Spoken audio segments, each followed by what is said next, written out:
Beginning. The battlefield of Sion Delta. The smoke of the war still hung heavy over the plains of Sion Delta, a world once rich with crystal seas and bioluminescent forests, now turned to ash by the endless conflict between humankind and the Varelian Empire.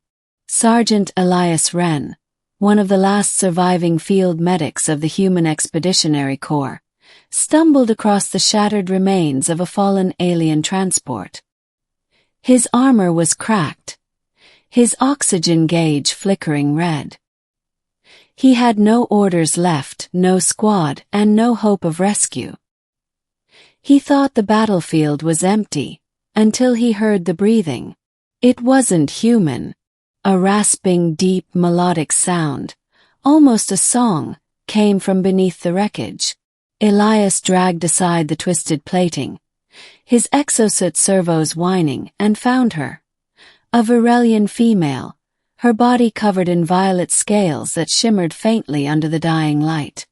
Her armor was ceremonial, a mix of gold, glass, and living vines that pulsed faintly as if still connected to her. Her chest rose and fell unevenly. A sharp piece of metal had pierced her side, glowing with residual plasma.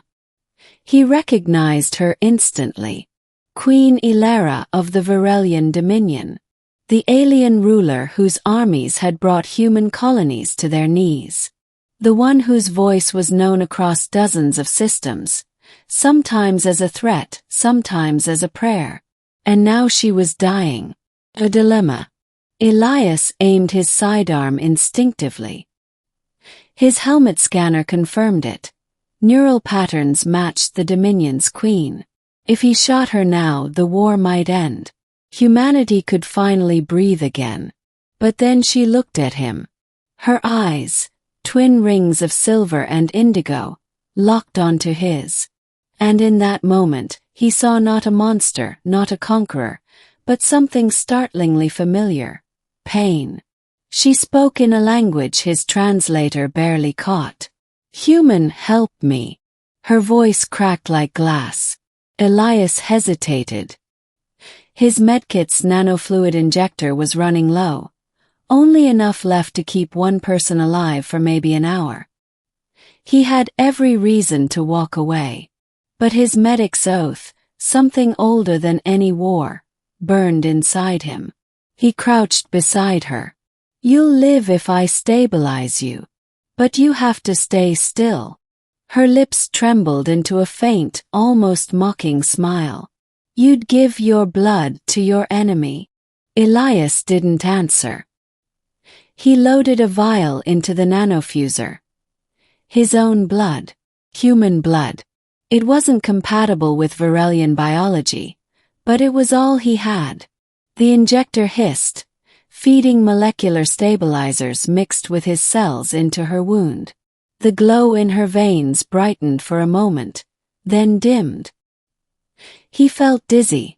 The nanofuser drained half his remaining supply of stabilizers. He pressed another patch against her ribs, forcing her body to accept it. Ilera gasped, arching in pain, her body glowing faintly from within as his human DNA mingled with her bioengineered cells. And then the impossible happened. Her wound began to close. The awakening. Hours later, when Elias awoke, he wasn't in the open field anymore. He was inside the wreckage, but it had been rearranged. Organic matter from her armor had spread across the interior, forming living walls of crystalline roots. Ilera was sitting upright beside him, her breathing steady. Her skin had changed. Her once bright violet hue had dimmed, streaked now with faint traces of human red. She noticed him stir. "You should not have saved me," she said softly. Elias sat up, clutching his side. "Didn't have much of a choice. My code doesn't care about species." She tilted her head, studying him like a puzzle. "Your code, or your conscience?" He ignored the question. "Your ship has a distress beacon. You could call for extraction." "I could," she said. "But I won't." Why not? Her gaze drifted to her hands, the red hue glowing faintly in her veins. Because they would kill me. That caught him off guard. You're their queen. I was, she corrected. Now I am tainted. My blood is no longer pure. Elias frowned. Because of me. She met his eyes. Because of you. The curse begins. Days passed. The two of them hid inside the wreckage while storms raged outside. Elias rationed what little food he had left, while Illyra's living armor produced strange, crystalline nectar she claimed could sustain them both. But something was happening to her. She began experiencing flashes, violent spasms, her veins glowing crimson. When Elias tried to scan her vitals, he found something horrifying. Her genetic code was rewriting itself. His blood, his human DNA, had triggered a molecular chain reaction. The Varelian body, designed to maintain genetic purity through their biosymbiotic systems, was now integrating human traits uncontrollably. It was rewriting her at a cellular level. And it wasn't stopping. Illyra's once commanding voice broke into whispers. I feel emotions that are not mine. Fear, guilt, pity. It's unbearable. Elias realized what she meant. Varelians were engineered to suppress emotion. Their rule was built on logic and genetic hierarchy. His blood carried not just cells, but biochemical signals tied to human empathy. He hadn't healed her. He had infected her with humanity. The fall of a queen. On the seventh day, a Varelian dropship descended through the clouds. The queen's loyal praetors had tracked her beacon after all. Illyra stood before the entrance of the wreck, trembling between two worlds. They will execute me, she said calmly. They will see the red in my veins and call it a curse. Elias tried to reason with her. Then don't go. Hide with me. I can get us to the human outpost once the storms clear. She shook her head. You don't understand. My kind worship purity. To them, I am already dead. He clenched his fists. You could change that. Show them we don't have to be enemies. Show them what your people could become. She stared at him, eyes glimmering with something close to sorrow. You speak as if your blood has made me better. But what if it's made me worse? Before he could answer, the ship's ramp lowered.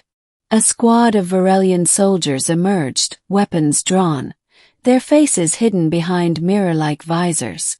The lead soldier spoke in their tongue. By decree of the Dominion, Queen Illyra is stripped of title and life for contamination of the sacred bloodline. Elias stepped in front of her. You'll have to kill me first. The soldiers hesitated. A human standing between them and their queen was something they had never seen. Illyra touched his shoulder.